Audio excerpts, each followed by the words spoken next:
We're going to start today's episode of the podcast a little bit differently with some editorial remarks. First and foremost, my guest for episode 50 is awesome. I hope that by the time this episode ends, you are getting on the YouTube rabbit hole and watching every single one of his fights. Now for the editorial remarks. As Murphy's Law would have it, for episode 50, I must have had gremlins in the system someplace. We started off recording remotely with Riverside FM, and they were having server issues, so we immediately got kicked off. We had to move the podcast over to Zoom to record, and there were audio issues with Zoom. So I apologize if the audio on my side is a little bit harsher than normal. But this podcast is not about me. It is about the fantastic guest that I have sitting across from me. So enjoy this episode. I look forward to doing more episodes with Rafa in the future. Thanks, everybody. Warning, due to some language and subject matter, listener discretion is advised.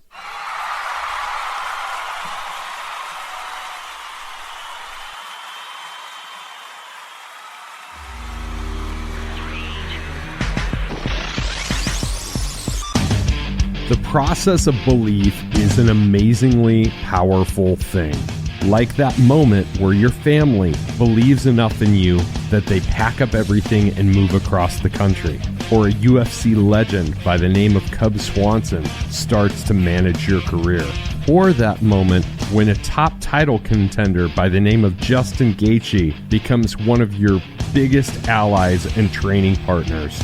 But most importantly, that moment when you have that belief in yourself that you can accomplish great things that you have set out to do your whole life. This is the story of my friend Rafa Garcia, and I'm excited to have him as a guest on the podcast today.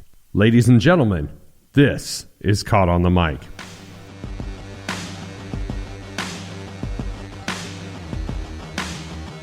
Here I am sitting across from the gifted one, Rafa Garcia. How the heck are you, my friend? Good. Happy to be here. Well, I'm glad to have you. How's the weather in Colorado right now? Man, I'm trying to get used to it. I'm from the desert, so I'm in the desert. I live in a ranch, so coming to the city and to the cold is something else.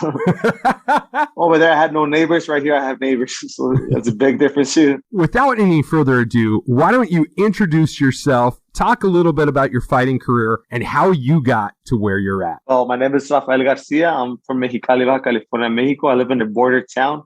I live at the border. The border in Mexico is called Mexicali, and the city on the U.S. is called Imperial Valley. So I started fighting when I was 13. I started doing MMA. My dad took me to the National Guard. They had like a self-defense program there, and I just fell in love with it. I started grappling, and then by the time I was 16, I did my first amateur fight, and from there on, I just loved it. I wanted this to be my job, made it my career. Did you play any other sports outside of fighting? Yeah, I played a little bit of soccer. Played probably all the way till I was probably 14, 15. But after every game, instead of playing soccer, it was turned into a fight. So my dad was just like, if you're going to be fighting after every game, you'd rather just do fighting, but like where somebody where it's legal, where there's a referee and something, instead of just getting fights after every game. Like in a controlled environment, right? Yeah. You know, when you get a little bit older, people like get more serious about their playing sports and everything. So when after every soccer game, everybody would get kind of mad. So we would get into it. Nice.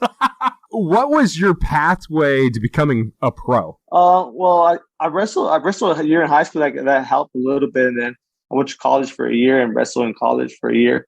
And after that, I just decided as soon as I turned 18, I was like, I wanted to be professional already. So I did like half a year in college, and then I just went into MMA and made that my career. I knew I wanted to be a professional fighter, so there was. You have an impressive record: 13 wins, 2 losses. And the majority of your wins are by submission. So would you consider yourself a submission artist? I don't know about submission artists. I mean, I love grappling. That was like my base. That's what first thing they taught me when I started doing MMA. So I love grappling. That's like my favorite thing. So did you have siblings that you used to grapple down? No, I'm actually the oldest one. I have a brother. He's 5 years younger than me, and then I have a sister. She's 13 years younger than me. Oh my gosh, that's quite an age difference. So you guys all get along okay then? Yeah, we get along very, very well. But yeah, like my brother, he has like an amateur fight, so he kind of like fought a little bit, and he just did something else. He went to his job and got a job, and he just stopped fighting. So you're currently in the lightweight division of the UFC, but you fought for and you held the championship for another organization before this, correct? Yeah. I fought for Combate Americas, and I was the champion there. That's awesome. How did that feel? I mean, it felt good, but that was the goal. My goal was to be the UFC champ, that was always in my head when I was in Combate. I was like, my goal when I got in here was to be a UFC champion. I wanted to be the best in the world, be recognized as the best in the world. And to do that, you gotta be in the UFC and have that UFC belt. And you fought 3 times in 2021 with the UFC, and your first fight with the UFC was taken on 3 days' notice, wasn't it? Yeah, it was. I had to cut 22 pounds in 2 days. Wow! So tell us a little bit about how that came about. So I was like in a kind of a contract situation with Combate Americas, where we were like in the negotiation deal, and a few days after that was done, Cub told me, like, Cub sponsors my manager, so he told me, hey, I want you to be kind of in wait, or just because we could get the call anytime, just be ready. And so, I mean, I used to drive 3 hours to Orange County. So I drove to Orange County that week to go train. And Cub told me that he got an email. I think he got it Tuesday night, but it was like Tuesday, like 11:30 at night. So almost like Wednesday. And he told me he didn't even want to call me. He told me, I just want to let him sleep good, because he's going to be started thinking about the weight and everything. So he called me next morning. He told me, how much do you weigh? I was like, man, I'm like 178. And he was like, you think you can make 156 by Friday? I was like, hell yeah. I don't know how I'll do it, but I'll do it. I'll make it. I'll make weight.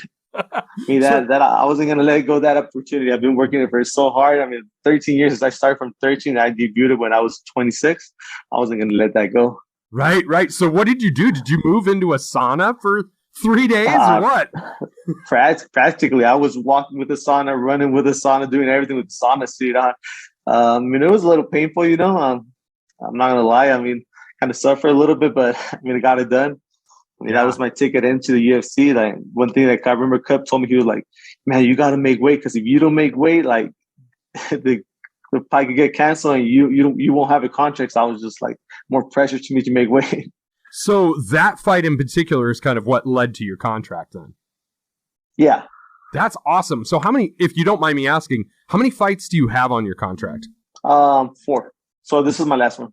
Oh, this one. Okay. So, yeah. And I haven't brought that up yet, but on April 16th, you're fighting Jesse Ronson, right? Yes. Yeah. So what are preparations for that like currently? Just try to be fast and try to be me, try to work my game plan. Try to pressure him forward, try to get him tired, take him down, make it dirty, just be on top of him. Get some dirty boxing in there, some ground and pound in there, and just try to make him quit, And you just recently moved to Colorado, so has that kind of changed your coaching arrangement, or do you still have the same corner, or what's happening with that situation currently? So I was training over there in Orange County with Cup, and then I think it was for when Gaethje fought Khabib. I came out here and I helped him, and I became really good friends with Gaethje. When I fought Chris Gritz, I asked him if I could do camp here, and he was like, "Yeah, just come over." And we just like became really even better friends. Like, I started training with him. He started helping me a lot, and then I liked it a lot here, and I just came back to do my camp when I found the plan, and just decided that the best look for me to do good in this sport was to come out here to Colorado. So I decided to bring out my family and just be all about it, Yeah. So you're building your family in Colorado now, right? Yes. And you got 2 little kids? Yeah, 2 little kids of He's going to be 6 months this month and a 2-year-old.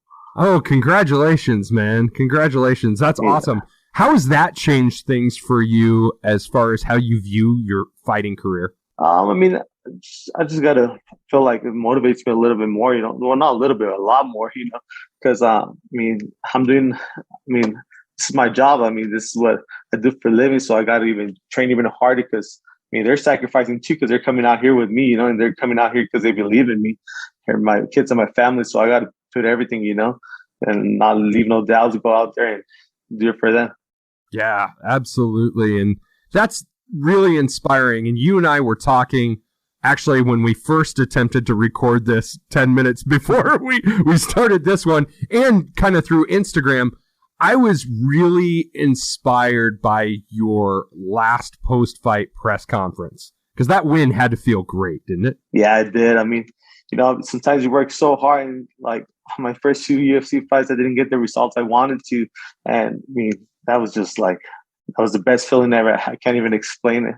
Do you think maybe with the first 2 fights that it was more of a psychological thing than just because you were adjusting to such a huge change in your life, finally getting that thing you've sought after your whole life?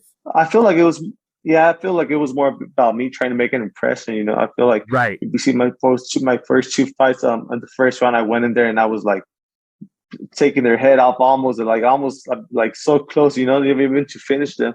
I hit them so hard, and I just sat down with my manager, and I was like, Cub, and I was like, what are we doing wrong? He told me, like, when you get to this level, everybody's tough, everybody's game, everybody's being tested, so you got to like break them down little by little. You can't just go out there and just try to like rip their head off, trying to make an impression. You got to get the win. So that's what I did in my last fight. I started breaking my opponents down little by little. And instead of trying to make an impression, I was trying to go in there and get the win, I really admire the fact that you've brought your family to a place to where you can maintain 100% of that focus so you can elevate your game throughout. Because if anybody listening to this has a few free moments, get on YouTube and watch some of Rafa's past fights. They are incredible. Seriously, dude, like whenever you and I started talking a few months ago, I dove down that YouTube rabbit hole and I just watched pretty much everything. So nice. So I'm a huge fan, man. I'm a huge fan. Awesome. What are some of the unique skills that you've had to adapt to make yourself successful, not just in the octagon, but in life in general? I mean, I feel like I'm really humble, like even like when I'm always trying to improve. So, I mean, even if I get a big win, I'm always looking for little things to improve, I'm always trying to learn. I'm never stubborn, like trying to be like, oh, I know everything. So I'm always trying to learn. I'm always asking, hey, what did I do wrong? Taking advice from everybody and just listening to everybody. Because I mean, I feel like the moment when you start thinking that, oh, I know everything. Oh, I know what I'm doing. Oh, when you be trying to become like your own coach or just like not listening to people, that's when things start going not good, So that's something I feel that I've always done, and I feel like it helped me a lot. Just listening to people advice, listen to people when they tell me I'm doing something wrong, or just trying to correct all the little mistakes I've made in the past. And humility is a pretty powerful thing, and I think that's something that you don't naturally have. It's something that's taught to you over time. And with that said, who are some of your heroes in life? My heroes? I'm a real religious person. I feel like God is my hero. But I mean, my dad's the one who got me into this. So he's always believed in me. Like, I feel like he's always been like the guy who's always telling me, like, when I was 13-year-old, he was telling me, hey, like, I see that you could train to this place. And he like would start making things in his head. Like, yeah, I mean, we could probably get you out there. Like, where would you like to go training? Like, I feel like he was seeing into the future too much. I was like, Dad, I'm only like 15 years old. Like, why you want to send me out and train out there? I feel like he always had that I believed in me. So I feel like that kind of like got me kind of like more motivated and everything. So I feel like he's one of the guys that pushes me the most. It's almost like he kind of took you and put you in a place where you could kind of be the hero of your own story. Yeah, for sure. I mean, I bet he was the villain like in many stories, because I remember at the beginning, A lot of people would tell him like, "Hey, how can you put your 16-year-old son and get him taken to the fight?" Because back then, like there was like all the events were like kind of like in Mexico. They were like kind of like not a nice place. They kind of like in bars and stuff like that where they used to do the cage fighting. So for my dad to explain to them, "Hey, I'm going to take my kids to go do some sport." Like, it was just called fighting. Come and see him to the fight. Come to us for the game. Be like, "You're going to take your kids to go get in a bar fight practically." So I mean, a lot of people were like, "Man, you shouldn't do that. You're doing something wrong." And my dad just never cared. He just cared about seeing me happy and just supporting what I wanted to do. Absolutely. And when your kids get old enough, are you going to get them involved in martial arts? I mean, if they want to, I'm not going to push them to do it. Nobody pushed me to do it. I just did it because I wanted to, and I love the sport. So I want them to do whatever they want. I mean, whatever they want, I'm just going to support them as I got supported. My wife definitely wants them to wrestle. She wants my girls to wrestle, to fight. My boy, the same thing. But I'm just like, well, whatever they want to do, I'll support them 100%.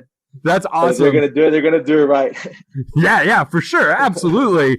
That's funny. My kids, like, at first, I wanted to push them into it. I was like, you got to go do some form of martial arts, just because I wanted them to learn that discipline that comes with it, right? You know, because what a lot of people miss about like MMA, martial arts, things like Taekwondo and Jiu-Jitsu is not just the physical aspects of it, but the mental discipline that comes along with it as well. But anyway, I wanted to push my kids into it, and I ended up letting them find it their own way. And now my 13-year-old son, I kind of seem like I have a kinship with your dad, because I'm like, come on, dude, we're going to work out today, because he's passionate about it, right? Yeah, I feel like that's the way I'm going to be. My daughter right now, she's just like, she'll see me, she'll be like, papa, papa, papa, papa. And she'll like, she loves that. She'll be like wrestling, papa, and she'll grab the leg. I'm like, stop. Sometimes, you know, because I'll be walking and she'll just like kick me. She's like, kick, boom, just kick me so hard. Like, you're a strong little girl. Kick really hard. Yeah, that's an incredibly rewarding moment whenever your kids latch onto something and you're like, man, I'm a little scared. You might end up being better than me at this. Oh, that's the goal. That's the goal. Yeah, my wife always told me, like, you're the one who showed her. So, that's all you. So what do you do with your downtime whenever you're not focused on camps and your next fight? What do you do for fun? What do you do to unwind? I mean, I just love spending time with my family. This sport takes so much time, you know, from you, and it's just like takes you away from your family. Like, you're just even with your family's here, sometimes you're just like so focused on your fight, like you're thinking about what you're gonna do tomorrow. Just like tomorrow, I'm gonna do like a hard cardio session. So I'm just thinking about it, like mentally preparing. I'm just like, man, tomorrow I'm gonna do some sprints. Tomorrow I'm gonna do this.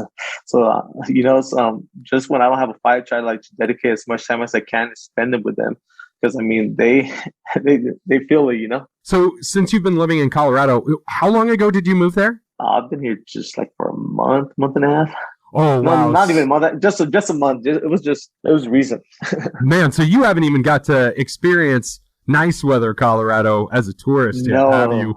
No, I haven't. I told my wife before I got here, we're like, everything's so green, everything's so nice, and everything. When we got here, everything was dried up and everything. My wife, she was like, "Where's the green trees? Where's everything?" Yeah, I'm like, "Oh, it's winter." Yeah. I was so my family goes out there at least twice a year. I'm in Lincoln, Nebraska.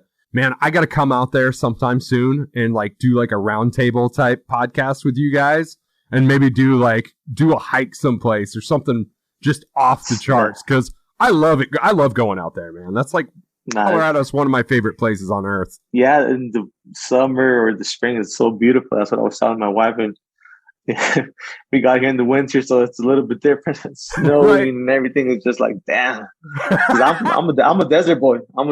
So I live in a desert. I live in a ranch. Like, we live like totally out there, you know. And out here, we live in the city now. It's the winter. Everything's so different. We're just getting used to it. Are you and Justin training together currently? So you both have big fights coming up. So that's pretty exciting. Yeah, we've been training together. Yeah, that's super exciting. They're helping each other out, supporting each other. So it's awesome. That's awesome. That is great. So I don't want to ask your actual strategy, but if you were to kind of change your game plan from the last fight to this one, what's something new that you're thinking about throwing into the mix? I feel like I should use my ground and pound a little bit better, just have better control on top. Because I mean, get my takedowns. I'm always scoring takedowns on everybody and on my fights. I mean, I got a bunch of takedowns with Chris. I just need to do more damage. Got a bunch of takedowns on my last fight too, but like I could do more damage. Just doing more damage from top. Something you guys are going to see on my next fight. Some little elbows there, a lot of punches. Yeah. So what does a day of Rafa's training look like? It just depends on the day. Like Mondays is like my hardest day. I start my day at 7 in the morning, train at 7. Then I do mitts at 7. At 8, I do grappling. Then at 9, I do the striking class. That's from 9 to 11:30. Then after that, I do conditioning weights, and then I do like a little jog in the afternoon. How many days a week are you lifting, or are you doing weights? I just do it once a week, and Wednesday we do sprints. You don't want to bulk up too much because then that kind of starts fiddling with your weight a little bit, doesn't it? Yeah, I mean, I don't like to lift weights. Never lifted weights. I mean, that's something new that I started doing too out here in Colorado. Yeah. I mean, I've always lifted kind of, but just very light, just like for reps, But right here, I feel like sometimes we just lift heavy, and I feel stronger too. It's great because it's almost like it's a natural testosterone booster too, just to lift weights. And what my current routine is I don't really lift heavy. I lift for reps. So kind of like what you were talking. It's just for conditioning's sake than it is for bulking up. So have you ever considered going up a weight class or down a weight class just to diversify your range a bit? I mean, I like 55. So I feel like that's a good weight class for me. I don't know about going up to 70, maybe later in the future. If I ever get, because I feel like I'm 55er, 45ers. I feel like it's too hard. The last time I made 45 was, I don't know, like 5 years ago. And I mean, it was too hard, It was too hard on my body. I wasn't enjoying the process or anything. It was more about making weight than fighting. So I feel like 55 is a good look for me. What is something you wish you knew about the fight game when you started out that you know now? Just I feel like to get anywhere, you just got to get good relationships. I mean, you could be the best athlete in the world, but if you don't have good relationships, good guidance, it's hard to get somewhere. When I first started, I tried out for the Ultimate Fighter. I bought a ticket. I remember I was about to get married, and I took some money from my wedding plans and to buy a ticket to go out to Argentina and go to the trials out there. I remember I got there and I was there like for 2 days. I went to a trial. I was all excited. I thought it was gonna be like something cool. I went in there. I grappled somebody. I tapped them out.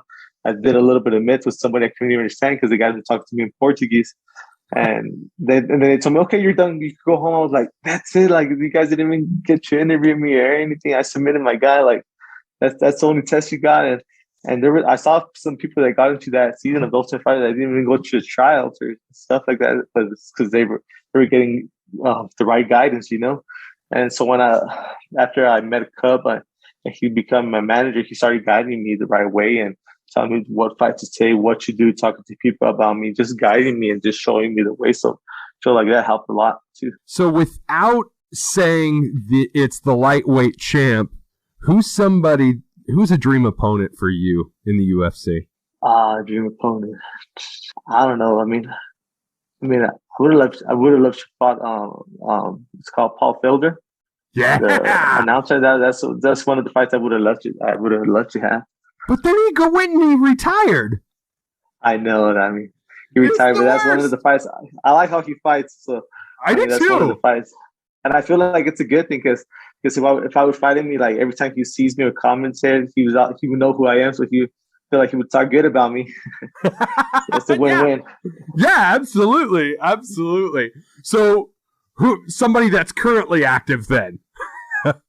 Currently active? I don't know. I haven't thought about it. So I was gonna say Barboza, but he went down to 45 too.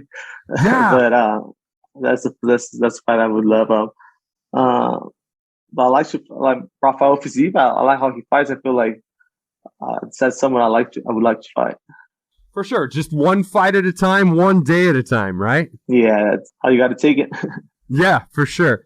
So what are some words of wisdom that you have for our listeners out there, whether they're in the fight game or not? Well, I mean, just be patient, and be constant with what you want to do. I feel like that was like my main thing with me, like get to UFC, just be patient and stay motivated and be constant with everything you're doing. Just believe in yourself. That's great words of wisdom, my friend. Rafa, it's a pleasure to get to know you. We're going to have to do this again. What do you think? For sure. Let's do it.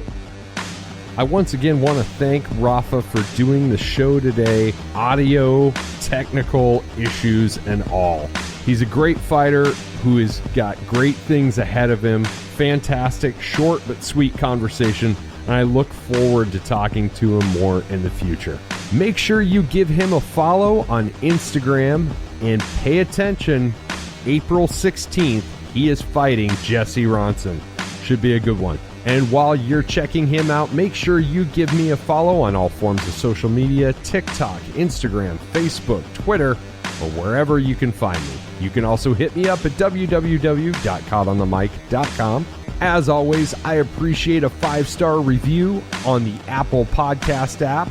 And as of now, Spotify now has a rating system themselves. This has been Caught on the Mic with Michael Clark. I'm Michael Clark. Until next time, thank you.